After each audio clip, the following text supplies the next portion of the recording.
ప్రతి అడుగులోనూ కూడా ఆ రోజు పార్టీ పెట్టిన రోజు నుంచి ఈ రోజు వరకు గమనిస్తే కూడా మన పార్టీకి ఎవరైనా కూడా సిద్ధాంతం ఏమిటి అని చెప్పి ఎవరైనా కూడా వైఎస్ఆర్ కాంగ్రెస్ పార్టీ ఐడియాలజీ ఏమిటి, సిద్ధాంతం ఏమిటి అని ఎవరైనా ఒక్కసారి కళ్ళు మూసుకొని ఆలోచన చేస్తే కంటికి కనిపించేది రెండు కనిపిస్తాయి. ఒకటి, విలువలతో కూడిన రాజకీయాలు చేయడం. రెండవది, విశ్వసనీయత అన్న పదానికి అర్థం చెప్పిన పార్టీ ఏదైనా రాష్ట్ర చరిత్రలో ఉంది అంటే అది వైఎస్ఆర్ కాంగ్రెస్ పార్టీ అని చెప్పి కూడా గర్వంగా చెప్తాం. నిజంగా ఈ రెండు పదాలే వైఎస్ఆర్ కాంగ్రెస్ పార్టీ నడిపించి, అదే మాదిరిగా ఒక నాయకుడిగా గట్టిగా ఈ సిద్ధాంతాలను నమ్మి ఒక నాయకుడిగా అడుగులు ముందుకు వేశాను.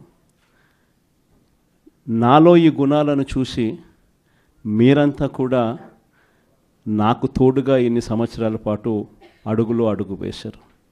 ఈరోజు నేను ఒకటి చెప్తా ఉన్నా, రాజకీయాలలో గెలుస్తాం ఓడిపోతాం ఇది వేరే విషయాలు. కానీ ఈ రోజుకి కూడా ఖచ్చితంగా ఒకటైతే చెప్తాను, వైఎస్ఆర్ కాంగ్రెస్ పార్టీకి సంబంధించిన ఏ నాయకుడైనా కూడా, ఏ జెడ్పీటీసీ అయినా, ఏ ఎంపీటీసీ అయినా, ఏ సర్పంచ్ అయినా, ఏ వార్డు మెంబర్ అయినా, ఏ కార్యకర్త అయినా కూడా, జిల్లా స్థాయి నుంచి గ్రామ స్థాయి వరకు ఏ నాయకుడైనా, ఏ కార్యకర్త అయినా కూడా గర్వంగా కాలర్ ఎగరేసుకొని ఏ ఇంటికైనా వెళ్ళి ఆ ఇంట్లో చిక్కటి చిరునవ్వుల మధ్య వాళ్ళ ఆశీస్సులు తీసుకునే కెపాసిటీ, వాళ్ళ ఆశీస్సులు తీసుకునే పరిస్థితి ఏ నాయకుడికైనా ఉంది అని అంటే అది ఒక్క వైఎస్ఆర్ కాంగ్రెస్ పార్టీ నాయకులకు మాత్రమే ఉందని గర్వంగా చెప్పగలం. ఎందుకనంటే మనం రాకమునుపు రాజకీయాలు ఒక మాదిరిగా ఉండి, మనం వచ్చిన తర్వాత రాజకీయాలకు అర్థం ఇది అని చెప్పి తిరగరాసిన చరిత్ర ఏ పార్టీకైనా ఉంది అని అంటే అది ఒక వైఎస్ఆర్ కాంగ్రెస్ పార్టీకి మాత్రమే ఉంది అని కూడా గర్వంగా చెప్పగలుగుతాం. మనమంతా ప్రజల తరపున వాళ్లకు తోడుగా నిలబడాల్సిన సమయం వచ్చింది. గ్రామ స్థాయి నుంచి మనం బలోపేతం, మళ్ళీ ఆర్గనైజ్డ్గా బలోపేతం జరగాలి.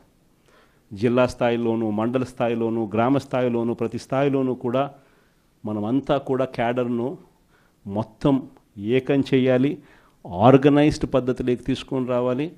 ప్రతి సమస్యలోనూ ప్రజలకు తోడుగా ఉండే కార్యక్రమం ముమ్మరంగా అడుగులు వేయాల్సిన అవసరం వచ్చింది.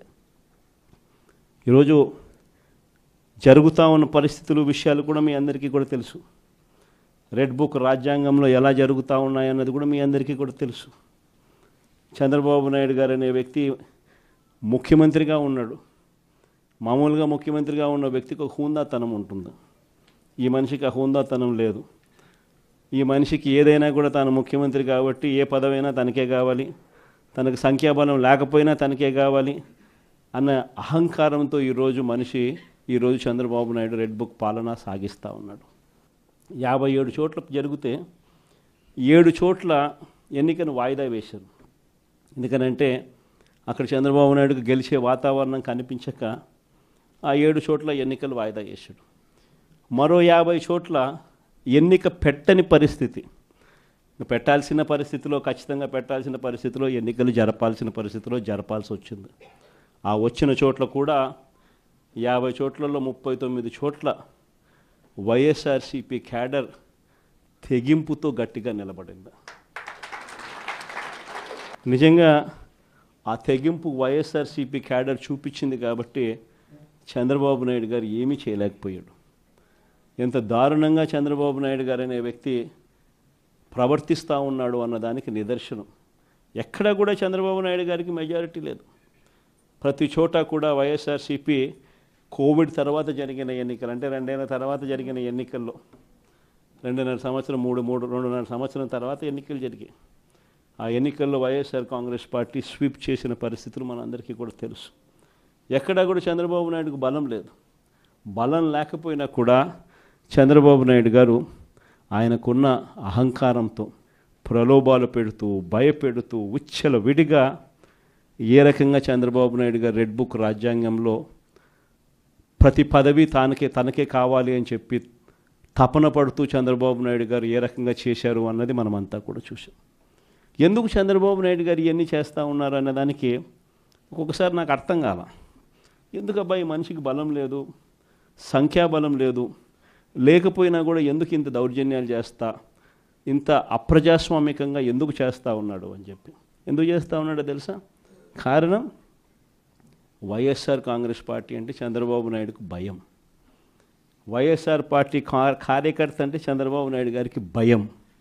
ఎందుకనంటే చంద్రబాబు నాయుడు గారు సూపర్ 6 ఫెయిల్ అయ్యాడు, సూపర్ 7 ఫెయిల్ అయినాడు. చంద్రబాబు నాయుడు గారి పాలనలో వ్యవస్థలన్నీ కూడా పూర్తిగా నీరు గారిపోయినాయి. ఇలాంటి పరిస్థితిలో ప్రజలందరూ కూడా తెలుగుదేశం పార్టీకి సంబంధించిన క్యాడర్ ఎవరూ కూడా ప్రజల దగ్గరికి వెళ్ళే పరిస్థితి లేదు. చంద్రబాబు నాయుడు గారి క్యాడర్, ఆయనకు సంబంధించిన ఎంపీటీసీలు కానీ, ఆయనకు సంబంధించిన కార్యకర్త కానీ ఎవరైనా కూడా ప్రజల దగ్గరికి వెళ్తే ఇంట్లో నుంచి చిన్న పిల్లలు సైతం క్యాడర్ను కూడా తిరగనిచ్చే పరిస్థితి ఉండదు.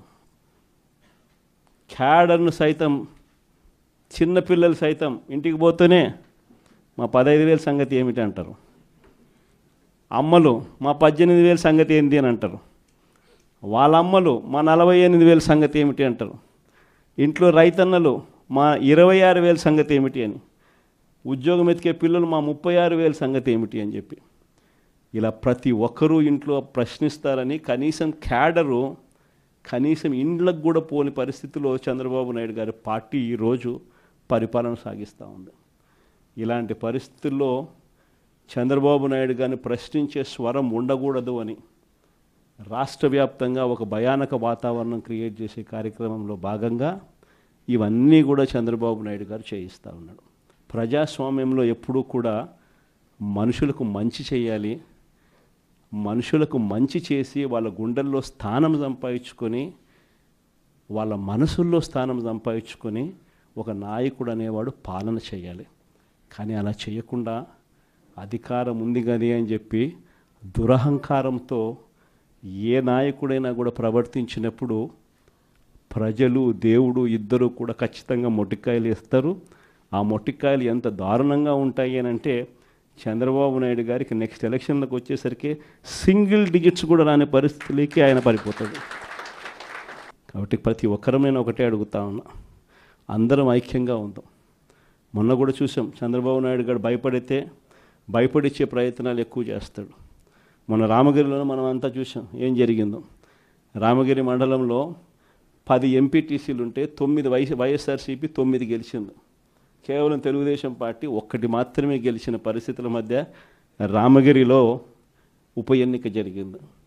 మరి 9 గెలిచిన వైఎస్ఆర్సీపీ గెలుస్తుందా? కేవలం 1 గెలిచిన తెలుగుదేశం పార్టీ గెలుస్తుందా? ఎవరికైనా అర్థమవుతుంది 9 గెలిచిన వైఎస్ఆర్సీపీనే ఆ ఉప ఎన్నికల్లో గెలుస్తుంది అని. కానీ ఆ ఎన్నికల్లో ఆ రిజల్ట్ను తారుమారు చేసేందుకు ఏకంగా పోలీస్ ప్రొటెక్షన్తో ఎంపీటీసీలు ప్రయాణం చేయాల్సి వచ్చింది.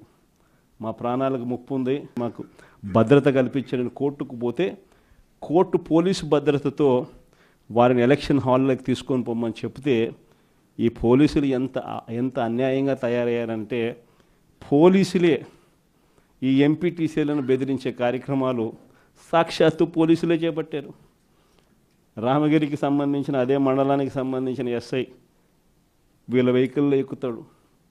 ఎక్కి ఈ ప్రతి ఎంపీటీసీలతోనూ వీడియో కాల్తో ఆ పక్క ఎమ్మెల్యేతోనూ ఎమ్మెల్యే కొడుకుతోనూ మాట్లాడిస్తారు. వాళ్ళు భయపడిస్తారు.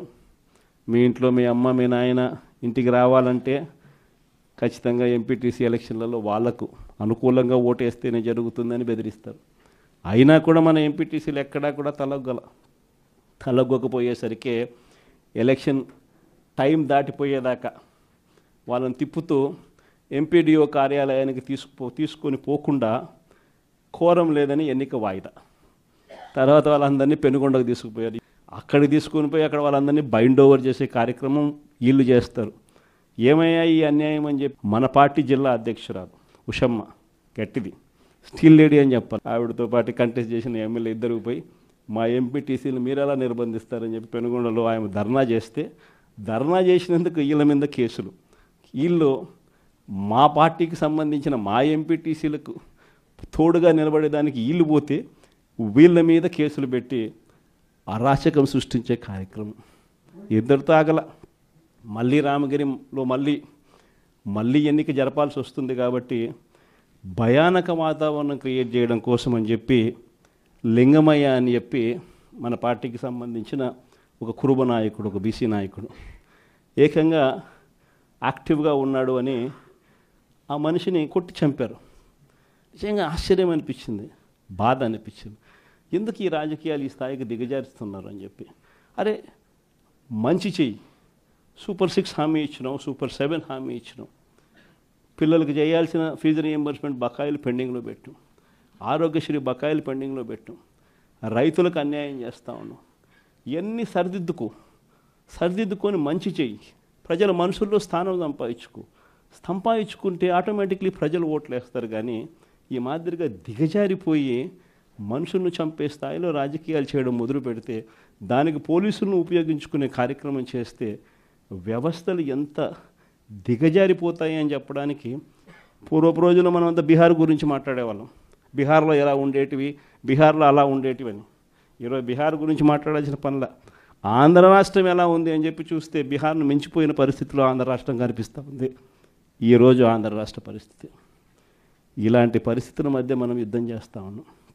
మీ అందరికీ నేను ఒకటే చెప్తా ఉన్నా, కష్టాలు శాశ్వతం కాదు. ఒక చీకటి వచ్చిన తర్వాత ఖచ్చితంగా వెలుతురు వస్తుంది. ఇది ప్రతి ఒక్కరం గుర్తుపెట్టుకోండి. చూస్తూ కన్ను మూసుకుంటే 3 ఏళ్ళు కూడా అయిపోతుంది. ఈ 3 ఏళ్ళు మాత్రం గట్టిగా తోడుగా నిలబడండి, నాకు తోడుగా నిలబడండి, ప్రజలకు తోడుగా నిలబడండి.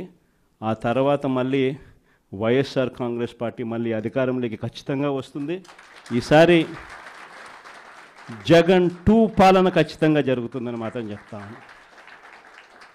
ఈసారి జగన్ 2 పాలనలో మాత్రం ప్రతి కార్యకర్తకు మీ జగన్ తోడుగా ఉంటాడని ఖచ్చితంగా చెప్తాను.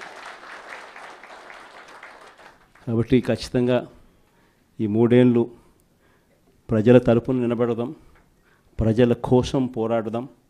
విలువలు విశ్వసనీయతతో కూడిన రాజకీయాలకు వైఎస్ఆర్ కాంగ్రెస్ పార్టీ కేర్ ఆఫ్ అడ్రస్గా ఎప్పటికీ నిలుస్తుందన్న సంకేతం ఖచ్చితంగా ఇద్దామని చెప్పి మీ అందరు. చంద్రబాబు నాయుడు గారు మనకు తెలియకుండా ప్రతి ఇంటికి తాను మోసం చేశాడు, ప్రతి ఇంటికి తన మనుషులను పంపించాడు, ప్రతి ఇంటికి వాళ్ళ ఎమ్మెల్యేలందరూ కూడా తిరిగారు, ప్రతి ఇంటికి వాళ్ళ కార్యకర్తలు వెళ్ళారు, ప్రతి ఇంట్లోనూ కూడా కరపత్రాలు పంచారు, ప్రతి ఇంట్లోనూ కూడా ఇదిగో అమ్మ చంద్రబాబు నాయుడు గారు బాండు పంపించినారు, ఆ బాండు పత్రాలు ఇదిగో అమ్మ అని చెప్పి కూడా బాండు పత్రాలు కూడా ఇచ్చినారు. ఇంట్లో ఎవరు కనపడినా మోసం చెయ్యని సెక్షన్ అనేది లేకుండా ప్రతి ఒక్కరికి కూడా చెప్పుకొచ్చారు. దీనివల్ల ఏం జరిగిందంటే ఒక 10% ప్రజలు నమ్మినారు. జగన్ చేయగలిగినాడు కదా, అది కూడా ఒక రకంగా తప్పు మందేనేమో, ఎందుకంటే జగన్ చేయగలిగినాడు కదా, కాబట్టి జగన్ చేశాడు కాబట్టి చంద్రబాబు నాయుడు జగన్ చేసేటివన్నీ చేస్తానని చెప్తున్నాడు, అది కాక ఇవన్నీ చేస్తానని కూడా చెప్తా ఉన్నాడు. కాబట్టి చేస్తాడేమో, మనిషి మారినాడేమో అని చెప్పి కొద్దో గొప్ప ఒక 10% ప్రజలు ఆయన మాటలు నమ్మడం, దాంతో 50% ఇంతకు ముందు వచ్చిన ఓట్ షేర్ మంది 40% ఓట్ షేర్కు ఒక 10% ప్రజలు నమ్మి అటువైపున కొంచెం చెయ్యి అలా పోయింది. కానీ ఈరోజు 11 నెలలు గడిచాయి. 11 నెలలు గడిచిన తర్వాత ఒక బడ్జెట్ అయిపోయింది. ఆయన అధికారంలోకి వచ్చిన వెంటనే ఒక బడ్జెట్ ప్రవేశపెట్టినాడు. 2వ సంవత్సరం బడ్జెట్ కూడా ప్రవేశపెట్టేసినాడు. సరే 2 బడ్జెట్లు అయిపోయినాయి. 5 బడ్జెట్లలో 2 బడ్జెట్లు అయిపోయినాయి. 11 నెలల టైం అయిపోయింది. ఈ 11 నెలల కాలంలో ప్రజలంతా కూడా అదిగో చంద్రబాబు నాయుడు చేస్తాడు, ఇదిగో చంద్రబాబు నాయుడు చేస్తాడు అని చెప్పి ప్రతి ఒక్కరూ ఎదురు చూస్తూ వచ్చారు. ఇంతవరకు పరిస్థితి చూస్తే ఏమంటాడు ఇప్పుడేమంటా ఉన్నాడు